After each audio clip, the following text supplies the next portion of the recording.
Dr. Sipana Saha. Now you can start your presentation. Okay. Thank you so much. So today we will be talking about pathological disorder recognition and how we are going to do that is using the fuzzy based logic. So in this particular domain, these are the some of the publications that has been published in the recent times in the SCI Index journals. You might find them helpful if you are interested in this particular research domain. So we are coming to our talk today. So it's about the pathological disorder recognition. So what's that? Actually, the scenario is that it might be sometimes that we are in current scenario is particularly very much important. Then in today, we maximum all of us are working from our home. That is, we are doing work from home. So what happens? We used to tend to sit in a particular posture for a long working hours, like 7 to 8 hours every day. We will be sitting in front of the computers for that long amount of time, and so it might sometimes give us a back pain, or there are hand pain or body aches. These are the different sorts of disorders that we might get in today's due to particular work style. So these particular disorders are mainly visible for the employees who are working in the multinational companies or the MNCs. So they need to work or they need to sit in a particular posture for a long amount of time for 7 to 8 hours each and every day. So what happens? Different body portions become stiff or muscle aches. These are the different issues that have been created in them. So due to the different types of disorders, there are some first signs or the early signs of the disorders. Like whenever it's suppose the osteoarthritis knee, you can find over here is that particular person, that is the elder person. So this particular work is applicable not only for the people, those are the young generations like him, or this particular work is useful for those as well who are the elderly people. So these type of persons as well, so they might have the osteoarthritis knee problem. So what happen is that there are some early signs of those. That is the osteoarthritis knee means the knee pain. So what happens? They used to hold their knees. So these are the different body gestures basically. So due to the body gestures, if we can recognize the body gestures at the early stage, that is the initial stage where the disorders are, or the uh, osteoarthritis knee, that's the chronic stage of the disorder. But initially there are some minor, that is there are some minor early stage signs of the disorders that we can, if we can recognize those, then it will be quite helpful to the subjects if we can recognize in the early stage, so the disease does not go to the chronic stage. So we can suggest them some exercises based on the doctor's prescription, so that we can do. So what we can do, that is the disorders are further intensified due to the sedentary lifestyle of the individuals. So the early stage symptoms of disease monitored, if we can monitor them and make the subject aware of the deteriorating health, that you are having that back pain, or you are having a headache every day, or you are having a pain at the hand, or that is the different types of early stage symbols can be there for the disorders. If we can aware the subjects about that, then it will be quite helpful for the subjects to be concerned about the disorders, and they can ask for the doctor prescription. That is, you can suggest some exercise or something like that. And there are some disorders. I'm not talking about the osteoarthritis knee. This can also be, but there are other some disorders. If we can suggest them some exercises, then it will be quite helpful for them mm, to just control the disorder going to the early stage. So that is this type of disorders not going to the early stage, but in the initial stage can be controlled. That is the motivation of our work. So this is we are trying to do. That is, we are trying to recognize the disorder at their early stage, and will be trying to stop them to going to the chronic stage.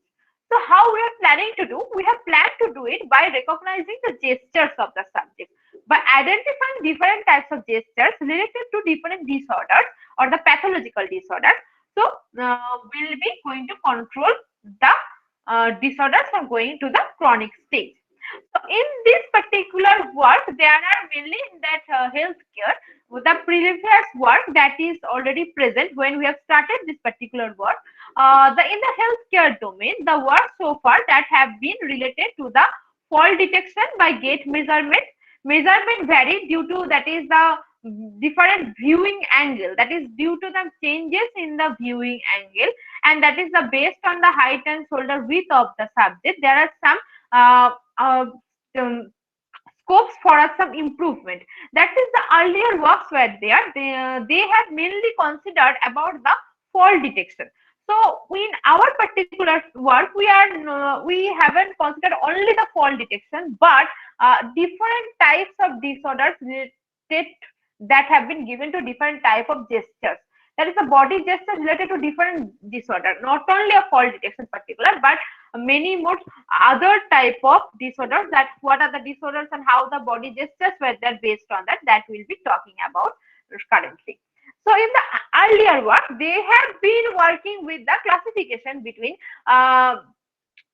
standing, sitting, lying. This type of work was there. That is a very preliminary work was there in the healthcare domain based on the body gesture, and the work on mainly using some SVM, KNN, this type of work.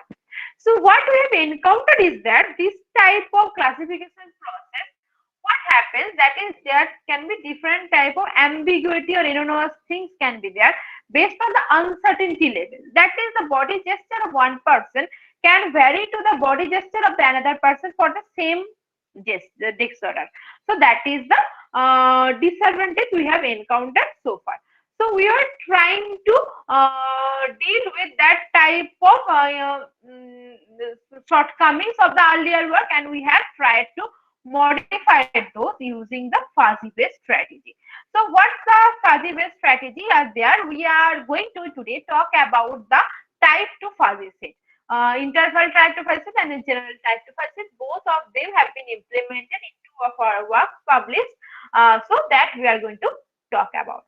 And in this particular healthcare domain or the related to the healthcare domain, there are other applications like children tantrum analysis, signed language recognition. These are the other application domains in this particular or related to the healthcare domain. If you are interested in the gestural recognition domain, you might look this type of applications as well. Okay, so what we need to work on this particular domain. So as we are already telling about that body gestures can change based on viewing angle of the camera, or different person's body gestures might change slightly to the other person for the same disorder or something like that. So we need a large number of gestures and large number of data set we need for a fuzzy set. Whenever we are trying to model something by the fuzzy, we need a large number of data such that the fuzzy modeling can be done properly. Another type of thing is that as we are here talking about the disorders that are the medical disorders. So whenever we are going to do something in the medical domain, we need a medical knowledge properly. So medical knowledge means whenever we are going to do this type of things, we consult, proper doctor consultation is needed. So whenever you are planning to do something that is related to the human subject or something to the disorder, medical knowledge, to get the medical knowledge, you need to consult to the doctors as well, or you should have some doctors in your team. And today, whenever you're going to publish something in this type of healthcare domain, it's very much necessary that proper ethical clearance are needed for the university or for the institution. So for the ethical clearance, you need also a doctor in your team. So whenever you are going to plan this type of work, first have the doctors in your team as well. Otherwise, while publishing the papers, we have been done some great work, and then we have gone for the publishing. When you have gone for the publishing, you might encounter this type of problems that without the doctors, it cannot be published in a good journal. And we need a high accuracy in a very short amount of time. It could not be like that. So we will be planning to a system that we have already told about the Kinet sensor. So in the Kinet sensor, it was something like that 24/7, the subject will be noticed or their gestures will be recorded. So it's a 24/7 work. So huge amount of data is there.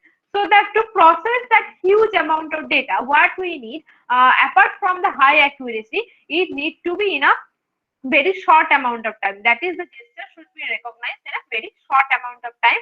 Then that will be a good requirement. Then why high accuracy? High accuracy is needed such we will be recognizing the disorders, right? So if some person has a osteopenia or any type of other disorder, if we have recognized that wrongly, it would be very much difficult for the patients as well. So wrong disorder recognition, that is the false recognition, it's a very much wrong alarming to the subject, that is a wrong total altogether. And it should be high accuracy means what? That is, if one person doesn't have the disorder, it's you should not tell them that you have the disorder. It can be a mental health breakdown for the person as well. Or if person is having that type of disorders, if you cannot recognize them properly and did not alarm them, then it could also be a much more wrong, that they will not be then doing the exercises and we cannot stop the disease for going to the chronic stage. Okay, so what we are going to do here, we have been implemented the kinase sensor. So if you can recognize in the last, according to the last lecture, this kinase sensor is consists of the RGB camera, red, green and blue, and the infrared, and it does the 3D representation of the human subject standing or sitting or whatever the acting in front of it using 20 body joint coordinates. And for the proposed work, we have chosen the frame rate at 10 frame per second. Okay, so next video we are going to have a demo video for the kinase sensor, so such that you can understand that is the how the kinase sensor works. So is the video starting in your screen? Anyone can tell me in the chat box. Uh, Video is starting.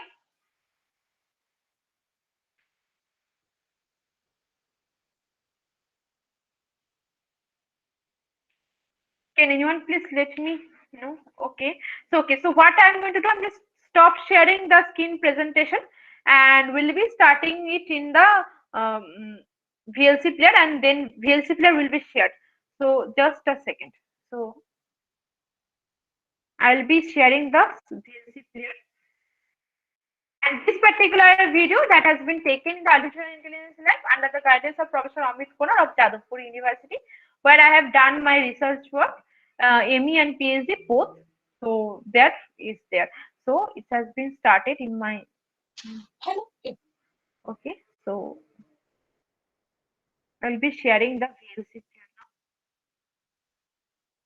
Okay. So I think it's visible, the VLC player.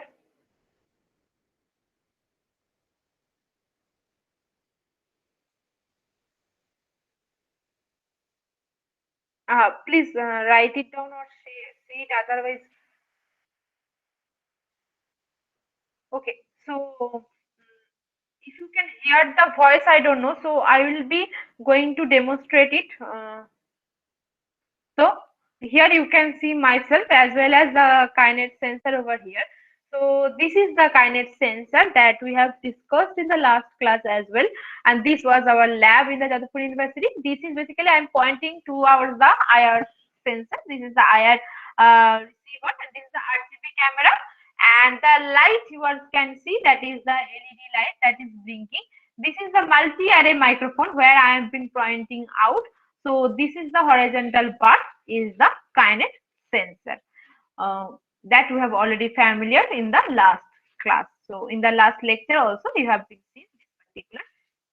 Now we have came to the subject who will be giving us to the data today.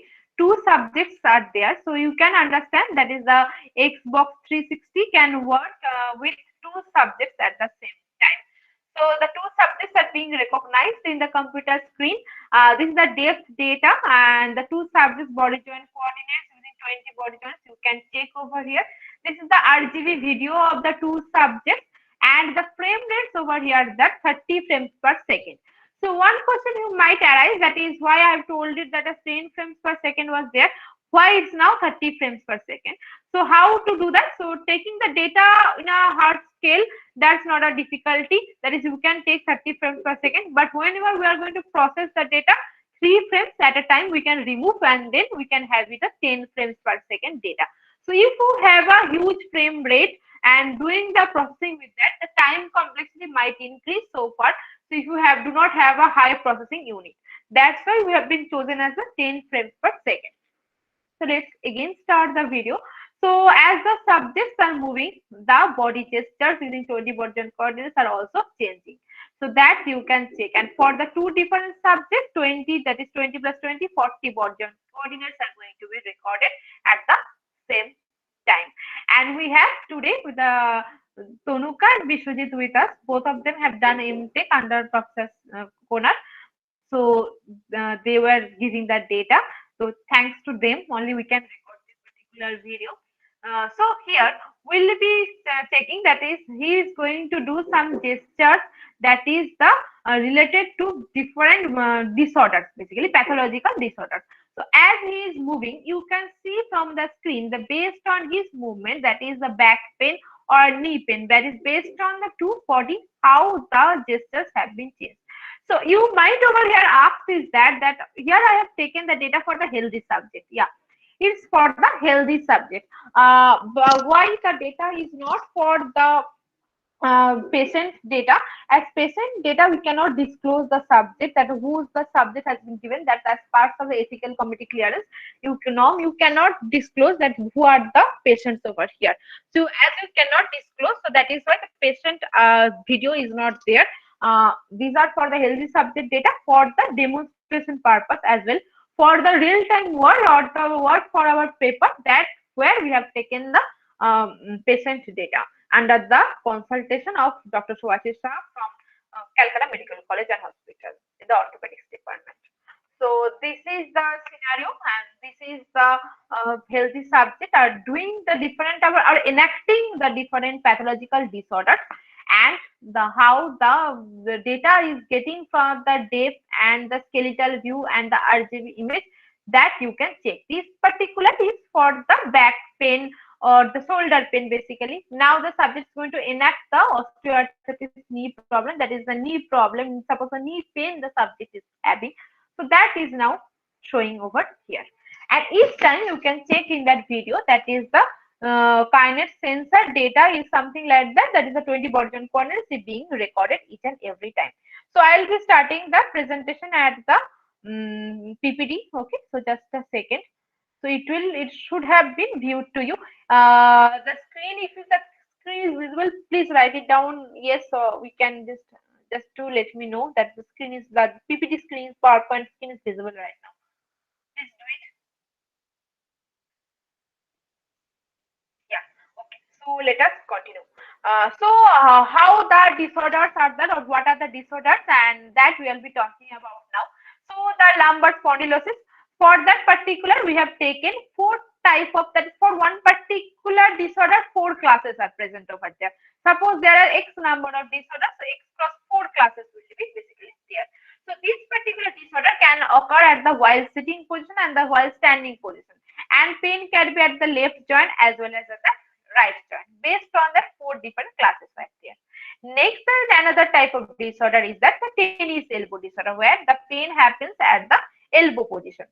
So another type of, next there are another three type of disorders, where that cervical spondylosis, osteoarthritis hand, and frozen shoulder. And all of the thing has been done with the consultation of the doctor. So without having the doctor's knowledge, this type of work, doing this type of work is very much difficult for the engineers.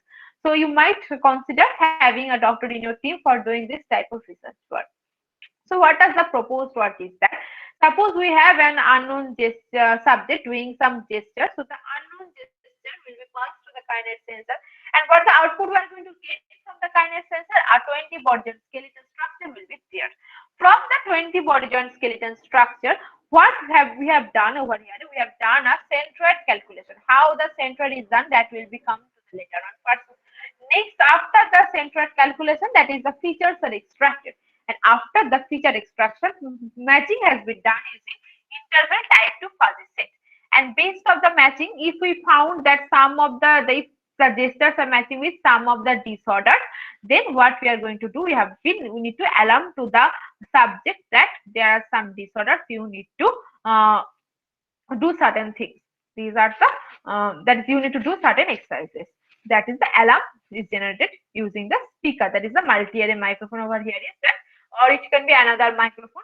It is our proposed word that was done in that particular word.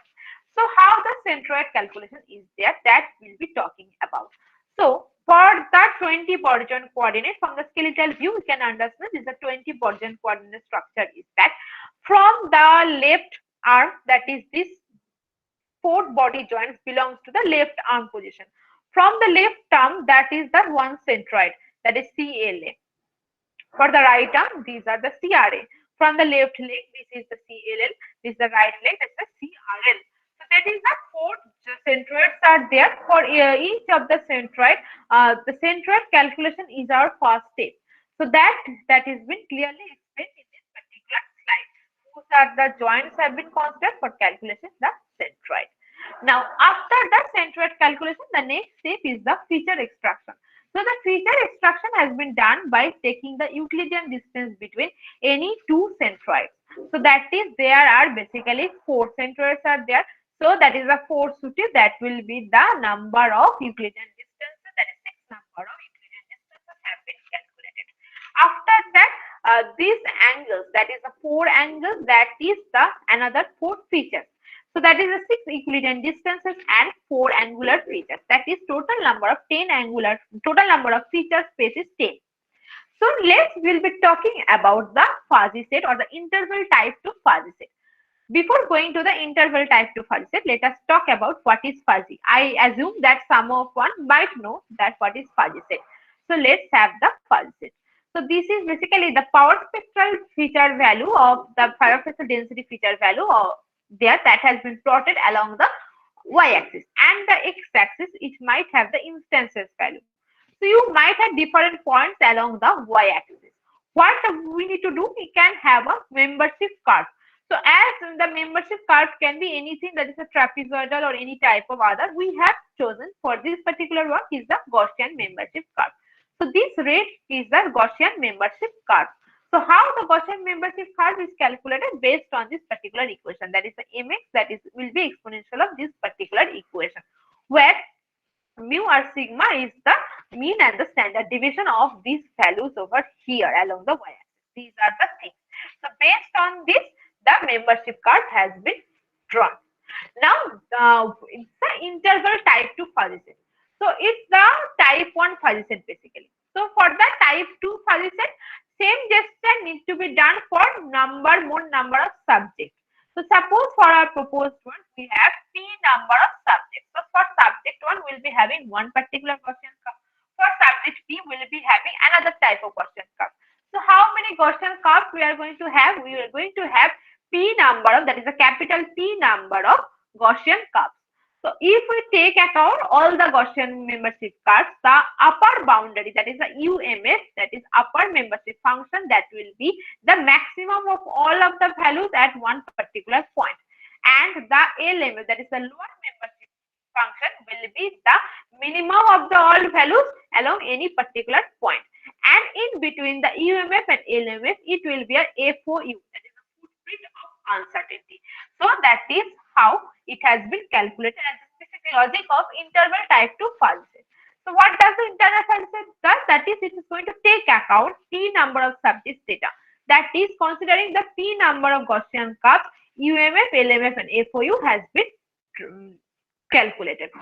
Now the strength will be, this is the equation for one particular value, that is the strength will be calculated, will be the upper and lower divided by 2, that will be the strength at one particular point. This is how FOU is calculated for the IF feature. So this is one particular subject. This is also a healthy subject, just enacting for the visualization purpose.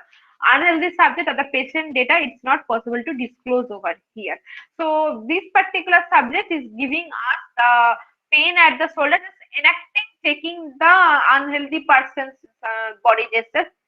She is just enacting, she is Mona Lisa Pal, and she is just enacting it, and this particular RGB image is there, and the skeletal view of the unknown gesture is there.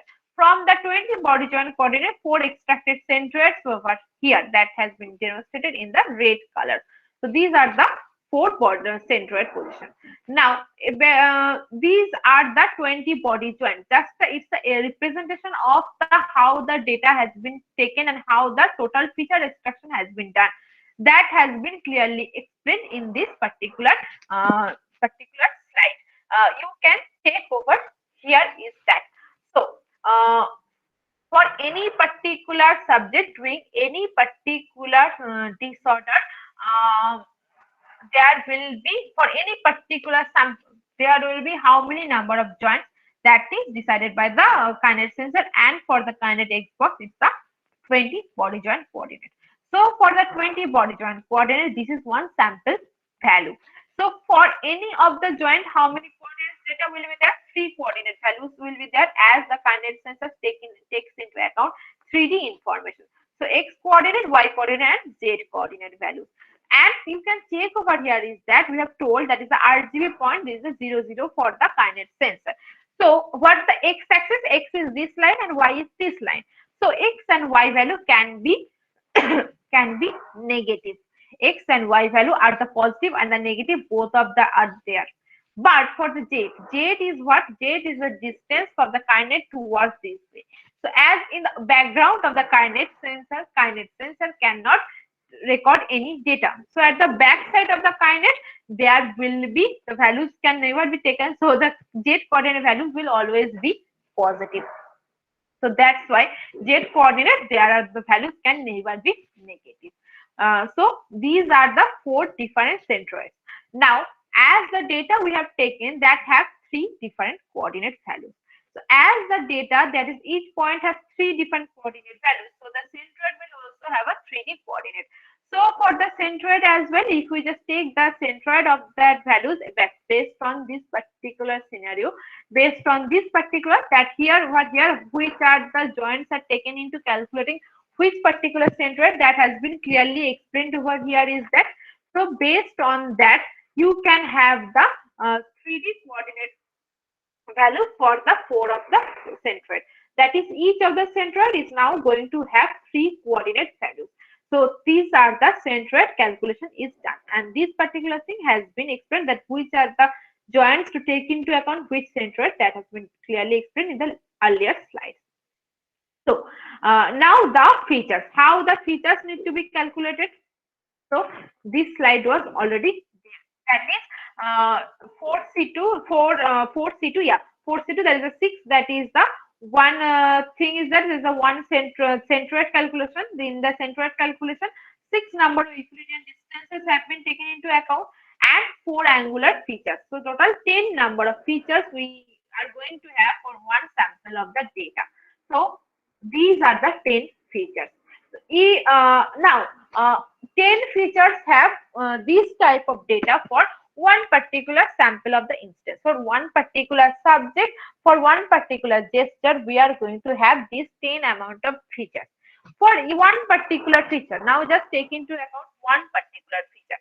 So for one particular feature, how many number of subject data we have? P number of. So that is for P number of subject for one particular for P number of subject for one particular gesture for one particular sample. How many so data we have? P number of. So that if we can take it into account, that is the P number of Gaussian curves, and then take the minimum and maximum value for all of the Gaussian curves, we are going to get one LMF and UMF. So these are the scenario. So this is the LMF and UMF, that is P number of subject for each of the subject one Gaussian curve. So that is taking into account P number of Gaussian curves, and the upper and the lower of each of the Gaussian curve is going to give you the upper membership function and the lower membership function. And in between the upper membership function and lower membership function, this is the footprint of uncertainty. So this is the scenario, right? And for the strength calculation, this is the equation for the strength calculation, taking into account the upper membership function and the lower membership function. So these are becomes the lower membership function and the upper membership function. The strength value is this thing. So just have actual value of how the data is going to represent in real time. So this is the way that is sparse way. That sparse it has been given to just to show you how, but in real time, these are the scenario that happens for the interval type 2 fuzzy set. So that is these many numbers of Gaussian curves are present over here. And this particular research work has been, the code has been written in the MATLAB. So these many number of Gaussian curves over there. At any particular point, if we take the maximum of the all values, that we are going to have the upper membership function. At any particular point, if we have the lower values, that will be the lower membership function. So that is the blue line is the upper membership curve, red line is the lower membership curve. So this is how the upper membership curve and the lower membership curve looks like. And any particular point, this is basically the unknown feature value. So if this particular, so these are the curves, that is the upper membership function value and the lower membership function value that has been created by taking into account the training data set. So training data set, in the training data set, suppose we have 100 number of data from 100 number of subjects. So we are going to have 100 Gaussian curves. So taking into account the 100 Gaussian curve for one particular feature, we are going to have one upper membership function and one lower membership function. This upper and lower membership function is denoted in the blue and red color. Now, for that particular disorder, for another subject that does not belong to the training data set and a testing subject, for the tennis testing subject for the tennis elbow gesture.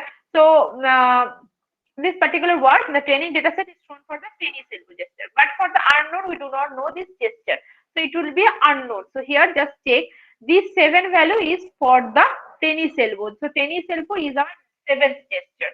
So why the 7? This will come from these tables. So these tables, it's the 7th one has been there. That is the 1, 2, 3, 4, 5, 6, 7. So this particular belongs to the tennis elbow gesture while the subject is standing and the pen is at the right joint. So that is the 7th position of the scenario. So that is the 7th gesture. Okay, so this is why this value is 7 over here.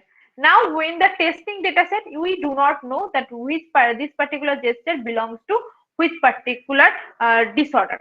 So here will be the unknown. Now, why the 9 is there? 9, 9 and 9 is common. 9 for the 9th number of feature. So what is the 9th number of feature? So this is the angle between these. This is the basically 9th number of feature. Now, whenever we are going to do this fuzzy set, with this 9s will be same. That is, the features for one particular disorder for one that is in the training set, exact same feature need to be mapped over here. We cannot map the 10th number of feature over here. For the 10th number of feature, the Gaussian curve will be totally different. So for the 9th number of feature, this is the point over here. So that's the value is 0.4147. So this is the point over here. So how the strength needs to be calculated? So this is the unknown point value. From this unknown point value, you have to draw a parallel line to the y-axis basically. So what happens? This line cuts over the red line, that is the lower membership function value over here, and the upper membership function value over here. Based on this, we are going to calculate the strength. So this particular scenario is that from based on this, so now you can understand how this particular equation works. So what are these value and what is this value? So what are these values? For the unknown gesture, you will be plotting it the x-axis value, and from that we will be drawing up perpendicular line to the x-axis. That line is going to be cut the upper membership function one point and lower membership function at the another point. And those are the point values that will be taking over here. So these are the basically the point values over here. Now, based on the point value, strength will be calculated that has been given in the earlier slide. So this was the scenario that we have done so far. Now, so these are the values is over here. That is up to them. Then the interval type fuzzy set need to be compared with the other existing research work. So for the interval type 2 fuzzy set is now considered with the type 1 fuzzy set, support vector machine, K nearest neighbor, ensemble descent tree, and LMA neural network. Okay, so that is based on the other competing algorithms are there basically 1, 2, 3, 4, 5. With 5 other competing algorithms, this interval type 2 files, that is IT2FS, is now being compared, and the comparison is done for the recall, precision, accuracy, and F1. For these of the four nominee number of parameters, this particular comparison is now. For each of the parameter, one bar chart has been drawn. So this is the bar chart pictorial view. Now you can check for the interval type 2 file set, it always performs better. So for each of the one scenario, for this the IT2FS curve is much more greater than this. Just over here, that is the ensemble decision tree and our IT2FS proposed work. That is nearly same values are there, but it also again outperforms this. So why this happens, as already told you, that's due to the uncertainty in the data set. That if we take the gestures from different subjects for same disorder, they might do it some way. You might hold your shoulder for frozen shoulder in one way, and the subject might hold the shoulder in a different way. So that's the different changes in the body gesture for same disorder for different subjects. That's the uncertainty is there. That is why fuzzy set works much more better than that. So that's the experimental result comparison. Now, doing the experimental result comparison with different parameters is not enough. You need to justify your claim using statistical test as well. So for the statistical test, here we have considered the McNemar test. So what happens in the McNemar test is any type of statistical test, basically whenever you are going to do, that is not only McNemar test, Friedman test, confidence test, or any other test. What it claims is that it basically holds the principle of the null hypothesis. So null hypothesis claims the equality of the classifiers under the test, and the null hypothesis has been rejected. That is, it should be rejected in most of the cases as Z value is greater than 3.841. For this particular value, how to get this particular value, there are books for that, or you can search in the Google as well, in the internet as well. So there you can find that the for the different test, for each of the statistical test, that is based on different parameters, that how many algorithms are going to be compared with, based on this the threshold value can be obtained. And for the McNemar test, this is basically the threshold value, that is Z greater than this value. So this is the critical value with the probability of 0.05. What is the meaning of that time?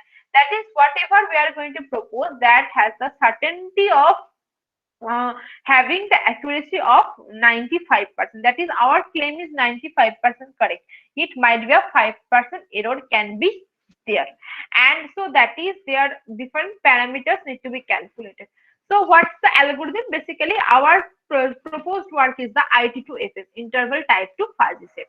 And what are the B algorithms are the these many 5 number of algorithms are the B number of algorithms. So what we need to calculate over here is that this is N01. That means our has been basically failed. That is, A algorithm has been failed and B algorithm identifies the gesture correctly. So what you need to do, you need a validation data set for that. Not the testing and training, you need another type of data set that is known as the validated data set. So what happens in the validation data set? This validation basically is going to give you the idea of how the work is going to be going to do in the real time. So in that scenario, that is the N01 value, that is one particular gesture. You have already know what class it should belong. Okay, so it will act like the testing data set, but you have its class known as well. So for the validation data set, N01 is the particular gesture is correctly recognized that it falls to the correct class by classified by the A number of algorithms. But sorry, it has been misclassified by the A number of algorithms, and it has been correctly classified by the B number of classifier. That is the for N01. So this value is the this thing, that is A has been misclassified and B is correctly classified. So this 25 value is the number of gestures that has been misclassified by the I22FS and correctly identified by the T1FS. So that is the N01. So what is N10? N10 is the correctly classified by I22FS and misclassified by the B algorithm. So if we are checking the 44 value, so 44 is the correctly classified by this and misclassified by this. So this is the A and B and the corresponding N10 and 01. So if you have these values, so you can have this particular equation. So this is the Z. So that is the Z value you can calculate by putting the values over here. So that is the values you have. Now, after getting the value, what do you need? You need this particular threshold value. So that is the importance of this particular threshold value, that a critical value. That if one particular value over here is greater than this particular critical value, then we can say that is the null hypothesis is rejected. So why we need to reject the null hypothesis? As the null hypothesis says, that is every classifier perform equally. That is the equality is claimed by the null hypothesis. But null hypothesis is going to be rejected as the Z value is greater than 3.841. So in 4 of the cases, null hypothesis is been rejected. You can check the values are greater than 3.841 each of the cases. For this particular scenario, the Z value is less than this value. So less than this means that is the acceptor. So acceptor means that in reality, these two algorithms will perform significantly. That is statistical significantly, they are not going to perform differently. That is same type of accuracy you are going to get over here. So that is only doing this type of calculation with different type of performance metrics is not enough. It might be sometimes that is one particular algorithm is has been correctly accuracy is greater than the other type of algorithm, but you need to statistically signify your claim. That is how your algorithm is going to be performed in the real time, that needs to be statistically proven. So different statistical tests has been there, not only the McNemar test, you can have followed the different other tests as well to justify your claim. So for that, we have done another type of statistical test, that is a Friedman test.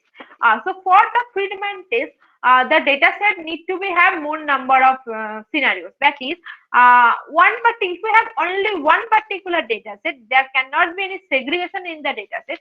This particular test is not applicable there. So the data set need to be have different parts.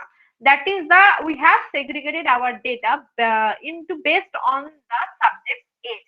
That the research scholars in the age of 25 to 30, that is one, that is based on the age means 25 to 30 is one particular age group, 30 to 35 is another particular age group, 35 to 40 is another particular age group. That is based on 3 different age groups. The data has been segregated. Now after the segregation of the data set, this is the basically the performance wise, that is the how the accuracy is there. So in this particular accuracy table, in this way, this is for the in general, that is combining all the 3 age group of the data. So if we just have one particular age group of data, that is one particular age group of the data, so the accuracy, suppose for the I2TFS the value is 90%, suppose for T1FS suppose is 5%, 60%, for SVM is 70%. So what will be the order of the, that is I2TFS will be 5, then T1FS will be the 3 as the lowest value, and SVM will be the second value, 2 value. So this is how that has been need to be ordered. Here we have 6 number of comparison algorithms are there. So that is the last value will be up to 6. So that is from base to what the ranking should be there. So that is each of the algorithm has been ranked based on their accuracy rate for each of the subjects, basically that has been done using the age. So that is based on age, the data has been first segregated and then again the accuracy is being calculated. Then ranking has been done for each of the algorithms. So that is now done. So after that is, this is the basically the mean value. That is 1 plus 1 plus 1 divided by 3, 1. 6 plus 6, same way, that is the mean value. So RC basically is the, RC is basically that taking the average of each of the over here. That is along row wise, if you take the average, then these particular values will be obtained. If you get the RC value, then if you put the RC value over here is that now you need this value, that is a C and D value. So how you are getting the C value? C is the 6 number of computed algorithms are there. So that is C minus 1, that is the 5 will be there. That is the null hypothesis has been rejected as 13.8571 is greater than the critical value, that is the critical value for the null hypothesis 11.070. Here the critical value is this. So this value, that is this value will be, it's a theoretical value, it's a proven value. You have to consult any book or the internet to get this critical value for one particular scenario. If your algorithms, the number of computed algorithms become less or more, or the number of data sets is changed or something, parameters of the testing statistical test is changed, this particular null hypothesis value will be rejected or accepted for the chi-square distribution for C minus 1, 5 degrees of freedom and probability 0.05. So this particular is rejected. So rejection means what? Rejection means what? Our proposed work is statistically significant than the other algorithm. So that is the scenario. Okay. So up to this is what are the good points we get and what are the bad points we get, that we need to consider. So what we have correctly done over here is this particular algorithm can detect the possibility of physical disorders based on disease symptoms, and the development of sophisticated health monitoring systems that can be installed at homes or offices very much easily. What do you need? You need basically a computer connection, and that happens in each of our homes and offices as well. Just you need one particular kinase sensor, and one particular kinase sensor is capable to consider to the gestures in one particular small room, that is 10 by 12, that is general normal rooms, it can capture that amount of data. So the only having this kinase sensor data is kinase is enough basically, and the privacy is very much preserved, as the kinase is going to recognize only the skeletal information.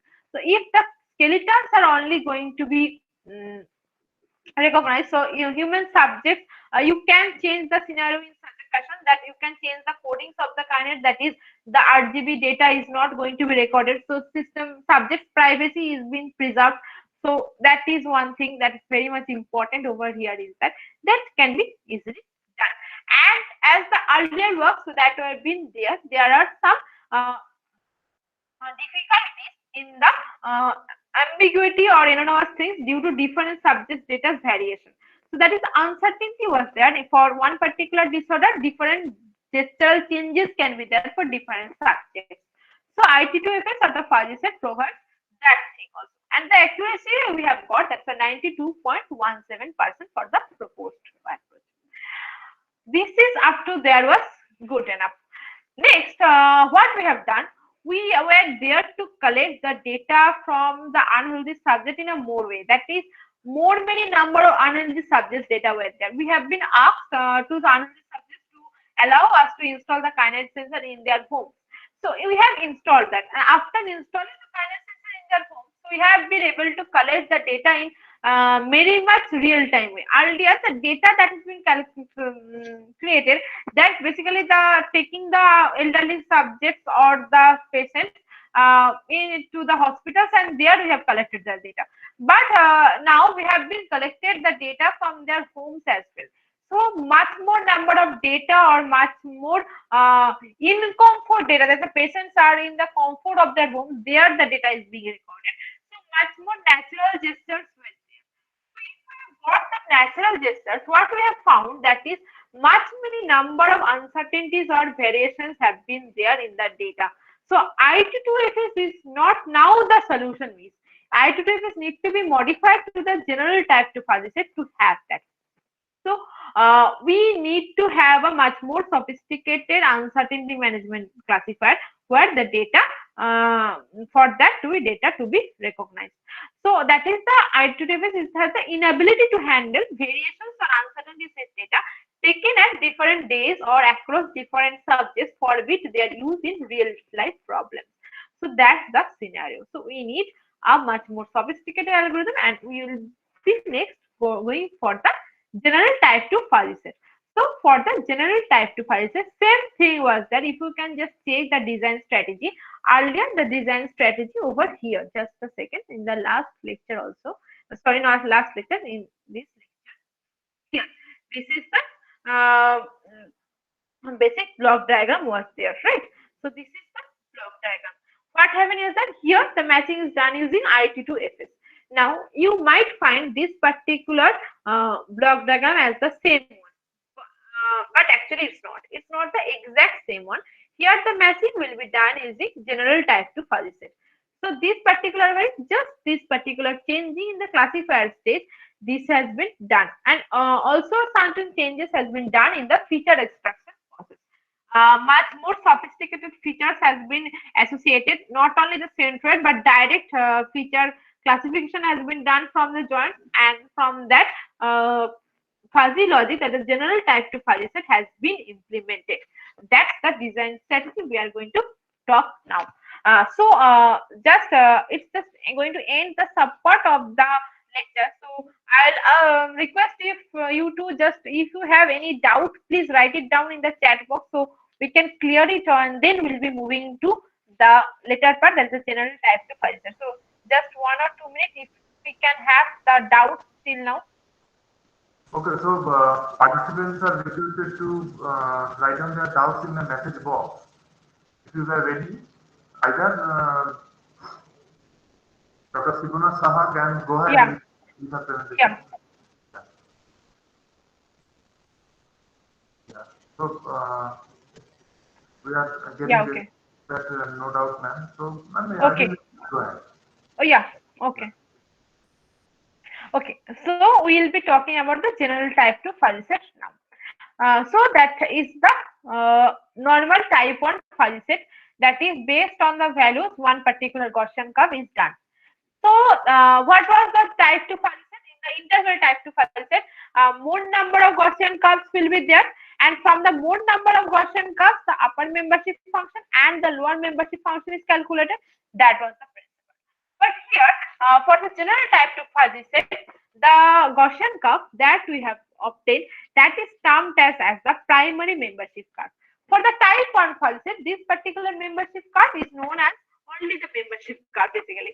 So for the general type to fuzzy set, this particular membership curve is now known as the primary membership curve.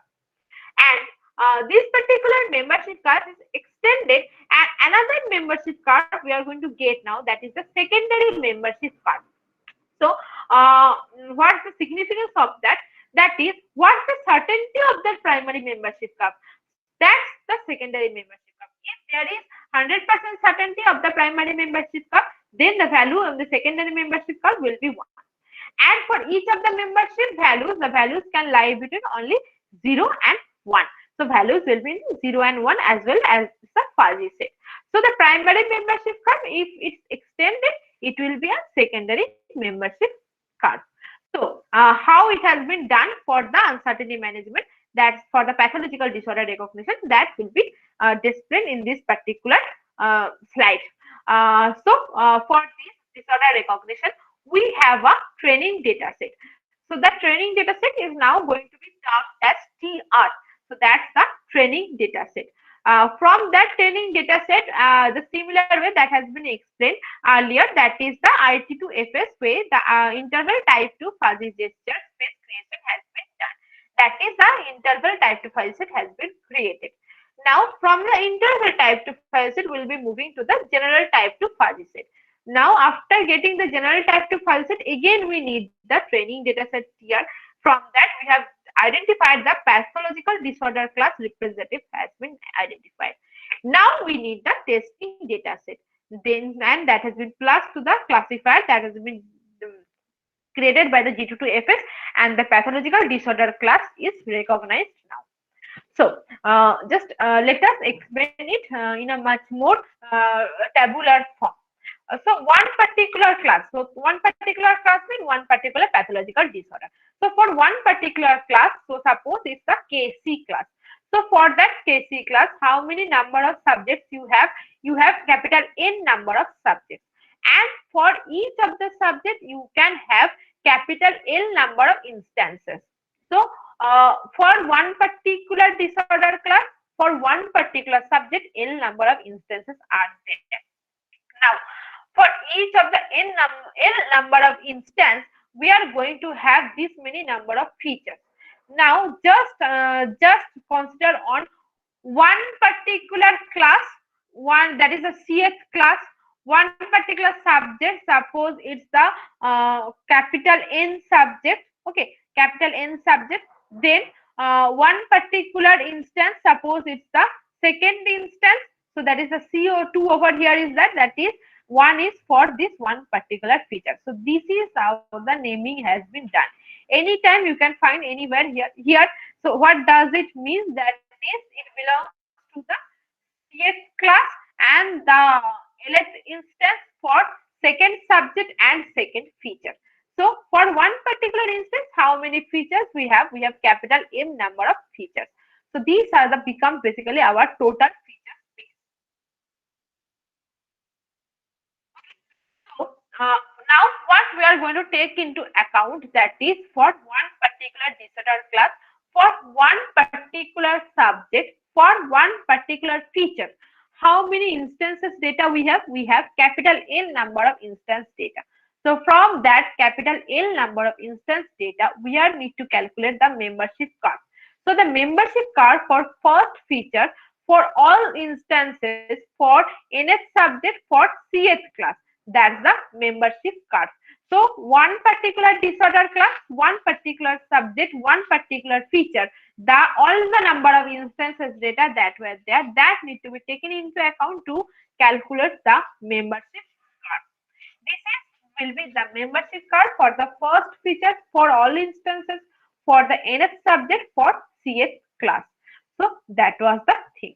So now we have going to consider about how to calculate the interval valued fuzzy gesture space. That is going to be calculated for the gestural features of the FM, that is the mth feature. Mth features, that's the f suffix m. So for which particular class? Cth particular class that is there. So for the